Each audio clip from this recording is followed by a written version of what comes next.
இந்த வீடியோவை பார்க்க தொடங்கி இருக்கிற என்னோட வயசுல மூத்தவர்கள், என்னோட வயசுல இளைய பிள்ளைகள் அனைவருக்கும் அன்பிற்கும் உண்டோ அடைக்கும் தாள் ஆர்வலர் புன்கணீர் பூசல் தரும் அன்பின் வாழ்த்துக்கள்.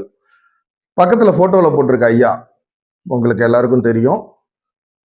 இயேசு விடுவிக்கிறார் ஊழியத்துல 1989 வருடத்திலிருந்து பன்னீர்செல்வம் ஐயா ஊழியம்.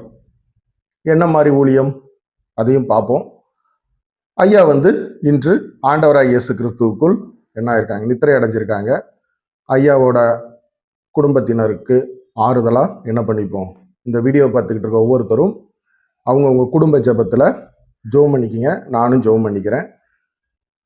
இப்போ நம்ம பன்னீர்செல்வம் ஐயாவை இந்த இடத்துல பேச வேண்டிய காரணம் என்ன?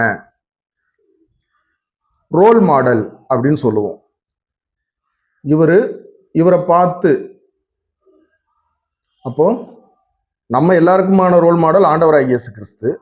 ஆண்டவராய் இயேசு கிறிஸ்துவோட ஊழியத்தை சரியா செம்மையா செஞ்சது மட்டும் இல்லாம நம்மளுக்கு ஒரு எஜுகேஷன் கொடுத்துட்டு போற மூத்த ஊழியக்காரர்கள், அவங்கள என்ன பண்ணணும்? அப்போ நம்ம பன்னீர்செல்வம் ஐயா என்ன ஊழியம்? பாட்டு பண்ணாங்க ஐயா, அருமையா பாட்டு பாடுவாப்புல. ஓகே, பாட்டு எல்லாரும் பாடுறாங்க. ஒரு சிலருக்கு வாய்ப்பு கிடைக்குது, ஒரு சிலருக்கு வாய்ப்பு கிடைக்காதவங்க ரீச் ஆகுறது இல்லை, வாய்ப்பு கிடைச்சவங்க ரீச் ஆகுறாங்க. அப்ப அந்த மாதிரி ஐயாவுக்கு வாய்ப்பு கிடைச்சதுனால அப்படியா? அப்ப ஐயாவோட பாடல் திறமை நல்லா உள்ளவங்க நிறைய பேர் இருக்காங்க.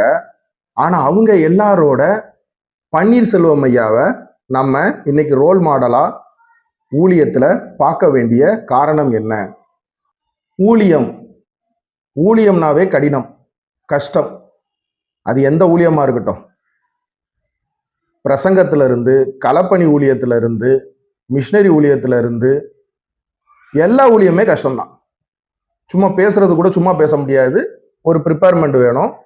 பைபிள்ல இருந்து ஆதாரங்கள் எடுத்து பிரசங்கம் பண்றதும் கஷ்டம். அப்போ ஊழிய கஷ்டம். ஆனா எந்த மாதிரி நபர்களை உட்கார வச்சு, எந்த மாதிரி நபர்களுக்கு நாம் தலைவர்கள், நம்ம அவங்களுக்கான லீடர், அப்போ நம்மளுக்கு எந்த மாதிரி உள்ளவங்களை வச்சு நம்ம அந்த ஊழியம் செய்யறோம், அதுல என்ன ஆகுது? கடினம். முதல்ல என்னது ஈஸியான ஊழியம் எதுன்னு கேட்டீங்கன்னா, இந்த வீடியோ பார்த்துக்கிட்டு இருக்க என்னோட வயசுல இருக்கிறவங்க, என்னோட வயசுக்கு மேல இருக்கிறவங்க, அனுபவஸ்தாலிகள், பைபிள் நல்லா தெரியும்பா எங்களுக்கு, ஆண்டவராய் இயேசு கிறிஸ்து யாருன்னு தெரியும், பாவம்னா என்னன்னு தெரியும், விபச்சாரம்னா என்னன்னு தெரியும், வேசித்தனம்னா என்னன்னு தெரியும், களவாடக்கூடாது, பிறர் மனைவியை இச்சையாதிருப்பாயாக, இந்த மாதிரி ஆண்டவராய் இயேசு கிறிஸ்து சொன்ன கொலை செய்யாதிருப்பாயாக 10 கட்டளைகள் தூக்கத்துல எழுப்பி கேட்டா கூட நாங்க பிரசங்கம் பண்ணுவோம்பா, எங்களுக்கு ஒரு ஐயா பிரசங்கம் பண்றாரு, சரி ஓகே பண்ணுங்க ஐயா, நாங்க கேட்போம். இந்த மாதிரி ரொம்ப ரொம்ப ஈஸியான ஊழியம். சிறுவர் ஊழியம் ரொம்ப ரொம்ப கஷ்டம். ஒன்றும் இல்லை, 2 வரி பாட்டு. தாத்தா நோவா தாத்தா ஒரு கப்பல் ஒன்று செய்தார், பாவம் செய்த மனிதரெல்லாம் தண்ணீரிலே மூழ்கினார் அப்படின்னுட்டு ஒரு பாட்டை சண்டே கிளாஸ் டீச்சர்மார்கள், அக்காமார்கள், தங்கச்சிமார்கள், அண்ணன்மார்கள், தம்பிமார்கள் சின்ன பிள்ளைகளுக்கு சொல்லி கொடுத்து அந்த பாட்டை சின்ன பிள்ளைகள் பாடும். எப்படி? அந்த பிள்ளைகளை நீங்க உட்கார வைக்கணும், ஒரு இடத்துல அசம்பிள் பண்ணணும். ஒன்று தெக்க மாற போவோம், ஒன்று வடக்க மாற போவோம். அது போக தாத்தா நோவா தாத்தா யாருன்றதை நீங்க சொல்லி கொடுக்கணும். பாவம் செய்த மனிதர் எல்லாம் தண்ணீரிலே மூழ்கினார், அந்த பாவம் என்னன்றதை நீங்க என்ன பண்ணணும்? அந்த சின்ன வயசு பிள்ளைகளுக்கு சொல்லி கொடுக்கணும். பாவம்னா என்ன, எதுக்காக ஆண்டவர் அந்த தண்டனையை கொடுத்தாங்க? அப்போ ஆண்டவராக இயேசு கிறிஸ்து மேலையும் அந்த பிள்ளைகளுக்கு என்ன ஆயிடக்கூடாது, ஒரு வெறுப்பு வந்துடக்கூடாது. அதே நேரத்துல நம்ம என்ன பண்ணக்கூடாது, எந்த மாதிரி பாவங்கள் செய்யக்கூடாது, நோவா தாத்தா காலத்துல என்ன நடந்துச்சு, இத அந்த பிள்ளைகளுக்கு தலைவர்களா இருக்கக்கூடிய சண்டே கிளாஸ் டீச்சர்மார்கள் ரொம்ப ரொம்ப கஷ்டம். சிறுவர் ஊழியம். அடுத்து கடினமான ஊழியம், அதை பண்ண ஐயா தான் பன்னீர்செல்வம் ஐயா. யாருக்கு? வாலிபர்களுக்கு. தன்னோட வாலிப வயசுல, சரி முதல்ல வாலிபர்களோட மத்தியில ஊழியம் எப்படி கடினம்? வாலிபர்கள் ஒரு சினிமா படம் எடுத்துக்கிட்டீங்கன்னாவே குடும்ப பின்னணியோட வி சேகர்னு ஒருத்தர் என்ன பண்றாரு, ஒரு டைரக்டர் அருமையா படம் எடுக்காருப்பா. குடும்பம், கணவன் மனைவி உறவு, சொந்தக்காரங்களுக்குள்ள அன்பு, அந்யூன்யம், ஐக்கியம் அப்படின்னு ஒரு சினிமா படத்தை வி சேகர் டைரக்டர் எடுத்தாருனாலும் என்ன பண்ண மாட்டாங்க, உட்கார்ந்து பார்க்க மாட்டாங்க. அரசியல், சமூக பிரச்சனைகள், தீவிரவாதம், தேசப்பற்று, இதோட என்ன பண்றாரு, ஏஆர் முருகதாசன் ஒருத்தர் சினிமா படம் எடுக்காரப்பா, போய் பார்க்க மாட்டாங்க. வி சேகர் ஆகட்டும், ஏஆர் முருகதாஸ் ஆகட்டும், அதுல என்ன பண்ணணும், கமர்ஷியல், ஒரு குத்தாட்டம் வைக்கணும், ஒரு லவ் சீன் வைக்கணும், ஒரு ரொமான்டிக் காட்சிகள் வைக்கணும், ஒரு ஃபைட் வைக்கணும். கதைக்கும் படத்துக்கும் சினிமாவுக்கும் அந்த திரைக்கதைக்கு, அந்த கதைக்கு சம்பந்தம் இல்லாத திரைக்கதைகளை என்ன பண்ணணும், உள்ள புகுத்தணும். ஸ்டோரி நல்ல ஸ்டோரி தான்ப்பா, தேசப்பற்று. ஆனா என்ன பண்ணணும், பாரதியார் கவிதைகளை வச்சு ஏஆர் முருகதாஸ் படம் எடுத்தாலும், வி சேகர் எடுத்தாலும், குடும்ப பின்னணிகளோட பாரதியாரை அங்க என்ன பண்ணணும், டான்ஸ் ஆட விடணும். திருவள்ளுவர் ஐயாவை என்ன பண்ணணும், குத்தாட்டம் போட வைக்கணும். அப்பந்தான் இளைஞர்கள் என்ன பண்ணுவாங்க, தேசப்பற்று படமாகட்டும், குடும்ப பாசம் மிகு படமாகட்டும் பார்ப்பாங்க. அது இல்லைன்னா இளைஞர்களை என்ன பண்ண முடியாது, ஒரு சினிமான்ற பொழுதுபோக்கு 2.5 மணி நேரம் 3 மணி நேரத்துல உட்கார வைக்க முடியாது. ஒத்துக்கிறீங்களா? அப்போ நம்ம கிறிஸ்தவத்துல எங்க போறீங்க, சினிமாவுக்கு போறேன். இளைஞர் நம்ம வீட்டு பசங்க சொல்றாங்க, இல்ல எங்க போற, காலையிலே பைக் எடுத்துக்கிட்டு பல்லு கூட விளக்காம பப்புக்கு போறேன், டான்ஸ் ஆட போறேன், ஜாலியா இருக்க போறேன், தியேட்டர் ஓப்பனிங் சீனோட என்ன பண்ண போறேன், டிக்கெட்டை கிழிச்சு தூக்கி போட போறேன், ஆராதனை காட்ட போறேன், பாலாபிஷேகம் பண்ண போறேன், பப்புல போய் என்ன பண்றேன், அங்க டீச்சே ஏத்துவாங்க இறக்குவாங்க, மியூசிக் ஏத்த மாதிரி டான்ஸ் ஆட போறோம். செருப்பாலடி நாய, ஒரு கிறிஸ்தவ குடும்பத்துல பிறந்துக்கிட்டு பப்பு சினிமா நான் சுத்திக்கிட்டு அலையறா, நீ எல்லாம் என் வயிற்றுல அலைய பிறந்தா அப்படின்னு அம்மாக்காரங்க திட்டுவாங்க. அப்பா அந்த ஆளை செத்துருல, திரும்ப வராத, பப்புக்கு போறியா, அந்த ஆளை என்ன பண்ணு, வராத, வீட்டுக்கு வராத, கர்த்தர் கொடுத்தார் கர்த்தர் எடுத்தாருன்னு யோபு புஸ்தகத்துல இருந்து உனக்கு அடக்காராதனை என்ன பண்றோம், நடத்திட்டு போறோம்ல, வீட்டுக்கு வராதன்னு அப்பங்காரன் திட்டுவோம். கரெக்டா? அப்போ நம்ம வீட்டு பிள்ளைகள் எந்த மாதிரி ஆராதனை, நான் சர்ச்சுக்கு போறேன், அப்படியா, சரி சர்ச்சுக்கு போயிட்டு வா, அங்க சர்ச்சின்ற பேர்ல குத்தாட்டம், புகை போடுறது, குண்டு பல்பு சீரியல் பல்பு போட்டு ஆடுறது, இந்த மாதிரி கோமாளி மாதிரி பாஸ்டர் மார்ன்ற பேர்ல இருக்கிறவங்க ட்ரெஸ் பண்ணிக்கிட்டு சினிமா நடிகர் தோத்தாம்பா அந்த மாதிரி இருக்கிற இடத்துக்கு நம்ம வீட்டு பிள்ளைகள், சர்ச்சுக்கு போயிட்டு வரேன் டேட், சர்ச்சுக்கு போயிட்டு வரேன் மாம், காணிக்கைக்கு காசு வச்சிருக்கியா, இந்தா. என் பையன் பப்புக்கு போகாம என்ன பண்றான், சினிமா தியேட்டருக்கு போகாம சர்ச்சுக்கு போறான், சினிமா தியேட்டருக்கு போகாம பப்புக்கு போகாம என் பையன் என்ன பண்றான், சர்ச்சுக்கு போறான். ஆண்டவரே கோடான கோடி சோஸ்திரம். அப்ப இளைஞர்கள் அந்த மாதிரி இடங்களை தான் விரும்புவாங்க. ஆனா நம்ம பன்னீர்செல்வம் ஐயா அது எதையுமே பண்ணல. அந்த மாதிரி இளைஞர்களை அட்ராக்ட் பண்ணணும், தன்னோட வாலிப வயசுல பிற மதத்துல இருந்து ரட்சிக்கப்பட்டு ஆண்டவராகிய இயேசு கிறிஸ்துவ சொந்த ரட்சகரா ஏத்துக்கிட்ட நம்ம பன்னீர்செல்வம் ஐயா,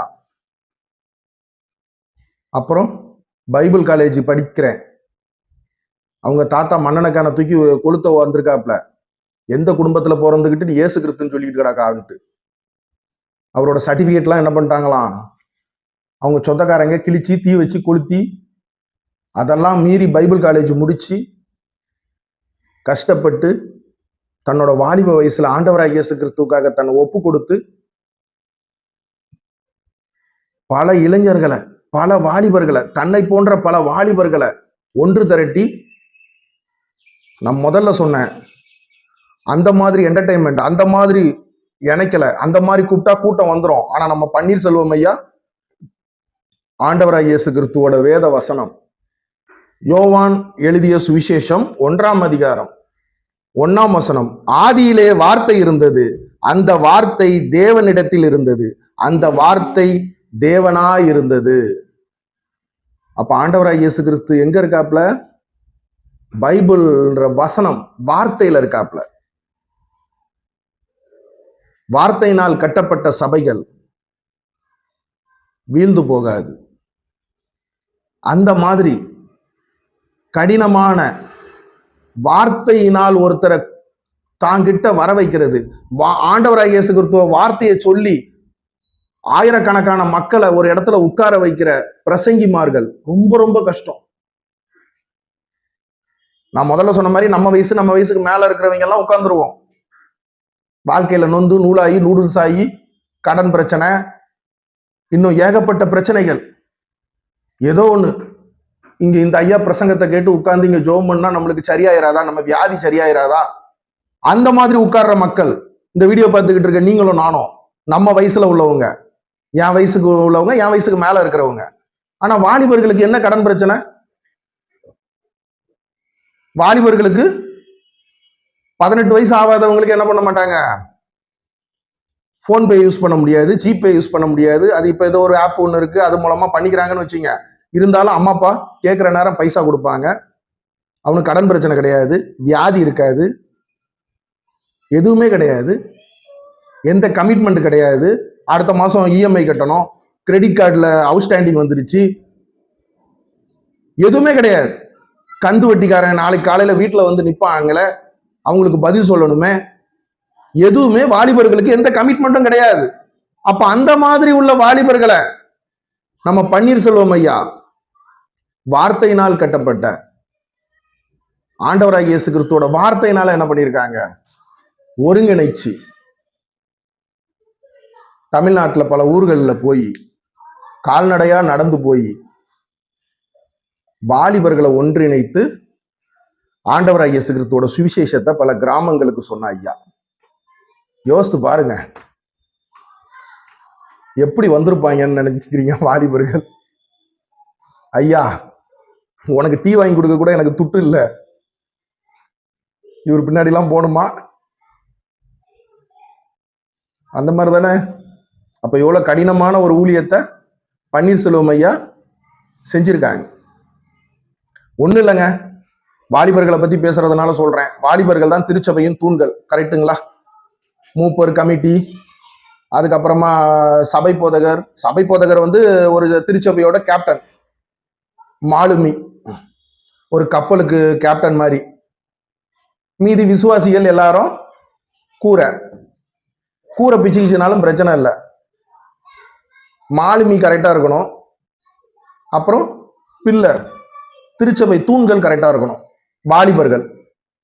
அப்போ ஒண்ணு இல்ல, இந்த வீடியோ பார்த்துக்கிட்டு இருக்க உங்க சபையிலேயே 8 வயசு ஆன பிறகு, சரி 8ஆம் கிளாஸ் படிக்கும்போது ஒரு வாலிப பையன் என்ன பண்ணுவான், அப்பதான் என்ன பண்ணுவோம், கொஞ்சம் வாலிப வயசு எட்டும்போது சர்ச்சில் கிளீன் பண்ண போனோம், சர்ச்சில் நான் தான் போய் கிளீன் பண்ணுவேன்னு என்ன பண்ணுவான், தூக்கத்தெல்லாம் கெடுத்து எப்ப பார்த்தாலும் சர்ச்சிலேயே கிடப்பான். பாத்ரூம் கக்கூச கழுவி விடுறதுல இருந்து, ஒற்றை அடிக்கிறதுல இருந்து எல்லா வேலையும் பண்ணிட்டு, டெக்கரேஷனை வந்து பாரு மம்மி, டெக்கரேஷனை வந்து பாருங்கப்பா, நாங்க தான் என்ன பண்ணிருக்கோம், அசனத்துக்கு சர்ச்சை அலங்கரிச்சிருக்கோம், கிறிஸ்துமஸுக்கு நாங்க தான் அலங்கரிச்சிருக்கோம், நியூ இயருக்கு நாங்க தான் என்ன பண்ணிருக்கோம், டெக்கரேஷன் பண்ணியிருக்கோம். அது மட்டுமா, எல்லாத்தையும் பண்ணிட்டு தூக்கம் இல்லாம பட்டாசு வெடிச்சுட்டு கிடப்பான். ஆண்டவராய் இயேசு கிறிஸ்துவுக்காக கிறிஸ்துமஸோட. அந்த மாதிரி இருக்கிறவங்க 8ஆம் கிளாஸ்ல இருந்து 12ஆம் கிளாஸ் வர, அதுக்கப்புறமா 12ஆம் கிளாஸ் தாண்டி காலேஜ் போவான் தெரியுமா? இல்ல என்ன இன்னைக்கு சர்ச்சில் நாளைக்கு கிறிஸ்துமஸ் போய் பெருக்க போலையா, கழி விட போலையா, டெக்கரேஷன் பண்ண போலையா? அடப்பா, மூப்பர்கள் கமிட்டின்ற பேர்ல என்ன பண்றாங்க, சும்மா உட்காந்து எங்களை வேலை வாங்குறாங்க. அதை பண்ணு, இதை பண்ணு, அந்த பல்பை இங்க மாட்டு, நாங்க சரியாதான் பண்ணி வச்சிருக்கோம், இருந்தாலும் எங்களை என்ன பண்ண சொல்றாங்க, இத அங்க மாட்டு, இதை இங்க மாட்டு. கொஞ்சோண்டு தூசி இருந்துச்சுன்னு என்ன திட்டி விட்டாரு, இல்லாத குறை சொல்லுவான், போமாட்டேம்மா. அப்படியேனாலும் ஏனோ தானோன்னு என்ன பண்ணுவாங்க. வாலிபர்களை வச்சு எந்த ஒரு காரியமும் நீங்க பண்றது ரொம்ப ரொம்ப கடினம். அப்ப அந்த மாதிரி வாலிபர்களை வச்சு நம்ம பன்னீர்செல்வம் ஐயா இவ்வளவு பெரிய ஊழியத்தை இவ்வளவு நாளா பண்ணியிருக்காங்க அப்படின்னா அவங்கள பாராட்டணும்ல. சரி, இதெல்லாம் ஐயா எதை வச்சு பண்ணாங்க அப்படின்னு பாத்தீங்கன்னா, நம்ம பன்னீர்செல்வம் ஐயா சும்மா பண்ணல. நான் ஏற்கனவே சொன்னேன், வார்த்தையினால் கட்டப்பட்ட சபைகள் தான் நிலைச்சு நிற்கும். வார்த்தையினால் வாலிபர்களை என்ன பண்ணியிருக்காங்க, வழி நடத்தியிருக்காங்க. சும்மா கூத்தடிக்கல, கும்மாளம் அடிக்கல. பன்னீர்செல்வம் ஐயா ஒரு என்டர்டைன்மெண்ட் பண்ணல. இதெல்லாம் எதை வச்சு பண்ணியிருக்காங்க அப்படின்னு பாத்தீங்கன்னா, அப்போஸ்தலனாகிய யோவான் எழுதிய 1ஆம் நிருபம் 2ஆம் அதிகாரம் 14ஆம் வசனம். பிதாக்களே, ஆதி முதல் இருந்திருக்கிறவரை நீங்கள் அறிந்திருக்கிறதினால் உங்களுக்கு எழுதுகிறேன். வாலிபரே, நீங்கள் பலவான்களாய் இருக்கிறதினாலும் தேவ வசனம் உங்களில் நிலைத்திருக்கிறதினாலும் நீங்கள் பொல்லாங்குகளை ஜெயித்ததினாலும் உங்களுக்கு எழுதுகிறேன். அப்ப வாலிபர்கள் யாரு? பவர்ஃபுல், பலசாலிகள், வார்த்தையினால் கட்டிய பன்னீர்செல்வம் ஐயா. அடுத்து யோவேல் 2ஆம் அதிகாரம் 28ஆம் வசனம். அதற்கு பின்பு நான் மாம்சமான யாவர் மேலும் என் ஆவியை ஊற்றுவேன். அப்பொழுது உங்கள் குமாரரும் உங்கள் குமாரத்திகளும் தீர்க்க தரிசனம் சொல்வார்கள். உங்கள் மூப்பர்கள் சொப்பனங்களையும் உங்கள் வாலிபர்கள் தரிசனங்களையும் காண்பார்கள். யாரு? வாலிபர்கள், பவர்ஃபுல்லானவர்கள். ஆண்டவராகிய இயேசு கிறிஸ்துவோட வார்த்தையினால் வழி நடத்தின ஐயா யாரு? பன்னீர்செல்வம் ஐயா. 1 தீமோத்தேயு 4ஆம் அதிகாரம் 12ஆம் வசனம். உன் இளமையை குறித்து ஒருவனும் உன்னை அசட்டை பண்ணாதபடிக்கு உன் வார்த்தையிலும் நடக்கையிலும் அன்பிலும் ஆவிலும் விசுவாசத்திலும் விசுவாசிகளுக்கு மாதிரியாயிரு. ஆண்டவராகிய இயேசு கிறிஸ்துவோட வார்த்தை, அது மூலமா வாலிபர்களை பல பேருக்கு முன்மாதிரியா இருக்க வச்ச ஐயா யாரு? பன்னீர்செல்வம் ஐயா. இன்னும் வாலிபர்களை பத்தி சொல்லணும்னா நிறைய ஆண்டவராகிய இயேசு கிறிஸ்துவோட வேத வசனம், நிறைய வார்த்தைகள் இருக்கு, பைபிள் வசனங்கள் வாலிபர்களுக்காகவே. ஆனா அத வாலிபர்களை வச்சு ஒரு ஊழியம் செய்யறது ரொம்ப ரொம்ப கஷ்டம். வாலிபர்களுக்கு தலைவரா வருவது ரொம்ப ரொம்ப கடினமான ஒரு ஊழியம். இந்த வீடியோ பன்னீர்செல்வம் ஐயாவை மாதிரி வாலிபர்கள், சிறுவர்கள், அவங்களுக்கெல்லாம் தலைவர்களா இருக்கக்கூடிய சண்டே கிளாஸ் டீச்சர்ஸ் மார்கள், பிபிஎஸ் டீச்சர்மார்கள், கோஆர்டினேட்டர்கள், சபை போதகர்கள் அனைவருக்கும் சமர்ப்பணம். ஆண்டவராகிய இயேசு கிறிஸ்து தாமே உங்கள் சிறுவர் ஊழியத்தையும் வாலிபர் ஊழியங்களையும் மென்மேலும் ஆசீர்வதிப்பாராக. வீடியோ முழுசா பார்த்த நண்பர்களுக்கு நன்றி. ஏதேனும் நான் ஏதாவது வார்த்தைகள் ஏதோ ஒரு தவறுதலா ஏதோ அந்த நாடக தமிழ்ல ஒரு சில இடங்கள்ல பேசும்போது அது ஒருவேளை யாரையாவது காயப்படுத்திருக்கு, இல்லைன்னா நான் என்னென்னலாம் சரி பண்ணிக்கணும், இன்னும் அடுத்தடுத்த வீடியோக்கள்ல என்னோட ஸ்லாங்கு எதெல்லாம் நான் மாத்திக்கணும், அந்த மாதிரி காரியங்களை கமெண்ட் பாக்ஸ்ல என்ன பண்ணுங்க, போடுங்க. கமெண்ட் பாக்ஸ் எப்பவுமே கமெண்ட் பாக்ஸ் உங்களுக்குடையது. நன்றி.